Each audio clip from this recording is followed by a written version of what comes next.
ఇప్పుడు మనం రాహు మహాదశని పరిశీలించేటప్పుడు ఇప్పుడు ఎవరి జాతకంలోనైనా ఒక రాహు మహాదశ నడుస్తుంది.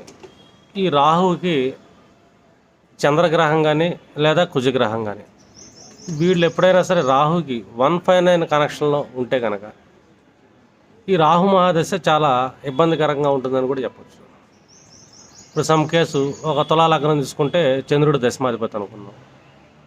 ఈ రాహుకి చంద్రుడు 159 యాక్సెస్లో పడ్డాడు. వీళ్ళకి కెరీర్లో ఇబ్బందులు బాగా వస్తాయని చెప్పచ్చు. లేదు, చంద్రుడు ఎవరికన్నా దశమూల స్థితి పొందాడు, రాహు 159 కనెక్షన్లో పడ్డాడు, మళ్ళీ కెరీర్ ఇబ్బందులు. లేదు, కుజుడు తీసుకుందాం, ఒక కర్కాటక లగ్నానికి కుజుడు దశమాధిపతి అవుతున్నాడు అనుకుందాం.